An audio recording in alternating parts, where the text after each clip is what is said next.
The arrest sent shockwaves through South Florida and had countless people rethinking past conversations. Manuel Rocha, the Miami-based U.S. diplomat who secretly used his position to support Cuba, we learned this week admitted his double life in return for a plea deal.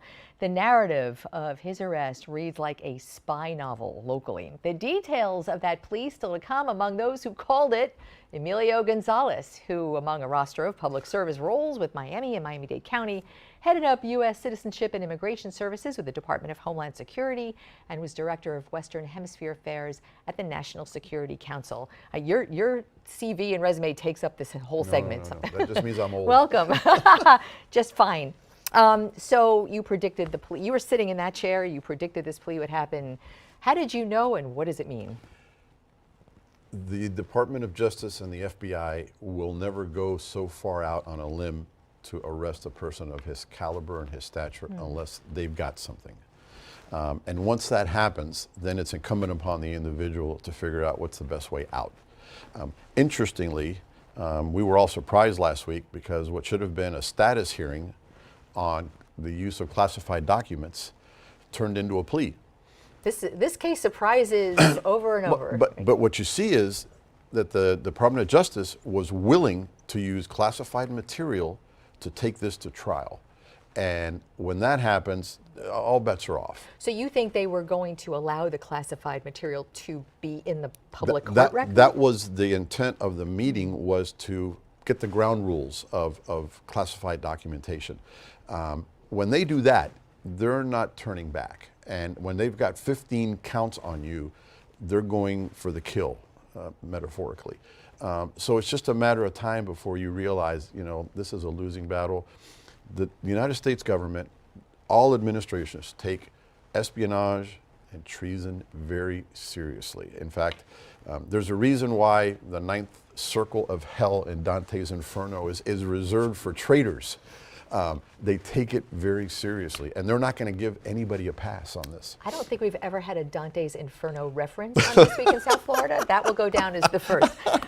So technically, he is not charged with espionage, right? He's charged with being an illegal agent for the Cuban government. It's a distinction without a difference, okay. Because he wasn't caught red-handed.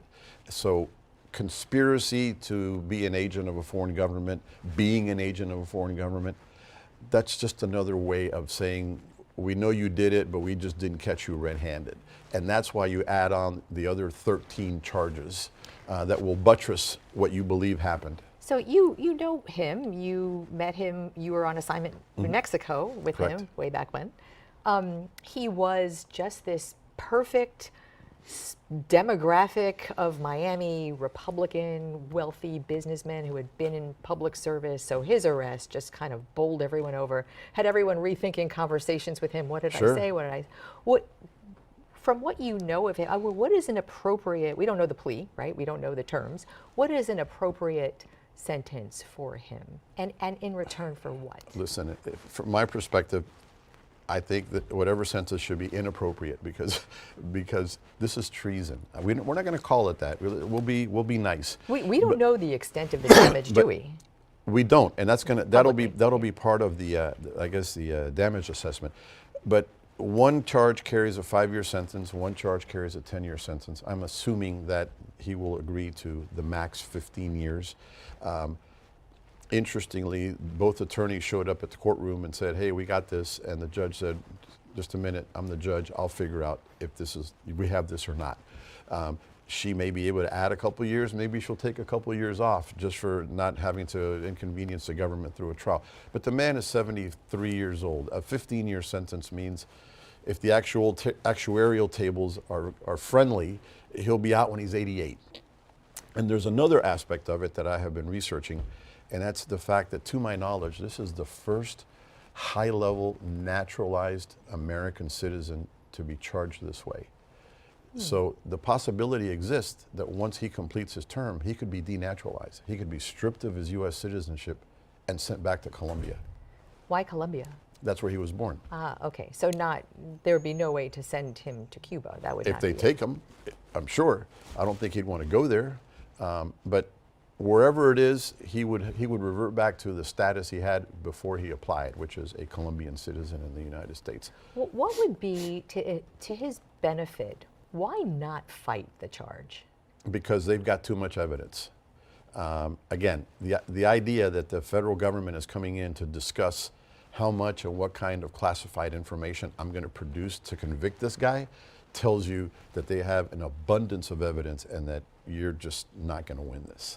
How many, just to broaden this out a little bit, you know, such a surprise at his arrest, how many Manuel Rochas do you think might be in South Florida, the United States? Well, in the intelligence world, you really don't know who else is working. For example, I seriously doubt that Manuel Rocha knew that Ana Belén Montes was also spying for Cuba. Because they're silos. They're compartmented. But as part of the damage assessment, they're going to sit him down for months, maybe longer. And he's going to have to walk them through. And if there's any possibility that he's lying or holding back, they can go back to the judge and say, you know what, he's violated the terms of the plea agreement. But that was my next question. How would they know if he's lying? They would ask him things that they already know and see what the response is. So they'll have to know if he's lying, but if they don't know, they don't know what they don't know. Or they'll have ideas, or they'll have questions on things that fell through the crack or didn't happen or happened differently, and they suspect that there was an inside, you know, mole. But again, he's going to have to start with when he was recruited, who did it, where, why, what his training was, who his contacts were, and then, to your point, who else is out there, if in fact he would know that kind of detail. So April 12th is the next hearing, and your expectation is we will know the terms of the plea then and go from there? The expectation is, according to what he is pleading to, it's going to be at least 15 years. But then you get into the details. Where will he serve his sentence? Will he go to a supermax prison, or where he goes someplace in Tallahassee or in Pensacola? Do you think we'll ever know publicly the contents of the documents that they're talking about? No, we never knew Ana Belén Montes' Right. assessment, because it's just, you don't want that out there. You know, we're just fascinated with spy stories here, and nonfiction takes it up a whole new level. Emilio Gonzalez, thanks so much, my spy expert, and in this case, I mean, you know stuff, and I really appreciate you. Thank you so much. This is not over. I think this is going to be the gift that keeps on giving locally. That seat is yours whenever you're ready. Thanks so much. Thank you.